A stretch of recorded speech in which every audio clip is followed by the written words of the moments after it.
మీనరాశి వారికి ఈ వారంలో శ్రమకు తగ్గ ఫలితం దక్కే సూచనలు ఉన్నాయండి. 3 గ్రహాలు సహకరిస్తున్నాయమ్మా. దశమంలో కేతువు, అలాగే తృతీయంలో కుజుడు, లాభంలో చంద్రుడు. శ్రమతో విజయం సిద్ధిస్తుంది. ఆత్మవిశ్వాసంతో ముందుకెళ్ళాలి. అనుకున్న ఫలితం వెంటనే రావాలంటే విశేషంగా కృషి సల్పాలి.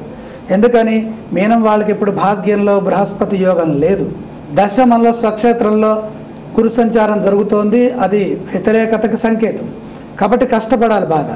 గౌరవప్రదమైన జీవితం తృతీయస్థ కుజుడి వల్ల లభిస్తుంది. ఎదురు చూస్తున్న ఒక ఫలితం ఎప్పుడు సిద్ధిస్తుంది. కష్టాలు తొలగుతాయి.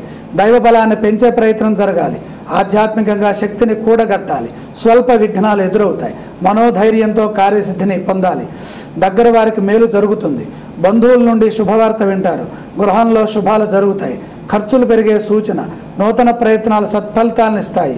సమాజంలో ప్రత్యేకమైనటువంటి గౌరవము, గుర్తింపు, కీర్తి, ప్రతిష్ట ఇవన్నీ లభిస్తాయి. కుటుంబ సభ్యులతో కలిసి ఆనందాన్ని పంచుకుంటారు. వినోద భరితంగా కాలం ముందుకు సాగుతుంది.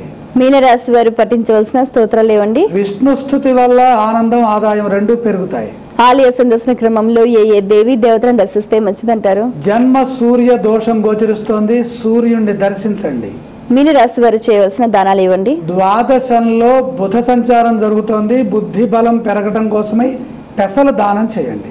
మీనరాశి వారికి ఈ వారంలో కూడా ఆత్మవిశ్వాసంతో ముందడుగు వేయాలని, అలాగే ఖర్చులు బాగా పెరిగే సూచనలు ఉన్నాయని, వారికి వారంలో కూడా ఒక మంచి వార్త సత్ఫలితాన్ని అందిస్తుంది, ఆనందాన్ని అందిస్తుందని, బంధుమిత్రులతోటి కూడా విందులు వినోదాలలో కూడా చాలా ఉత్సాహంగా పాల్గొంటారని, అలాగే నూతన కార్యక్రమాలు కూడా సత్ఫలితాలు అందిస్తాయని సూచిస్తున్నారు.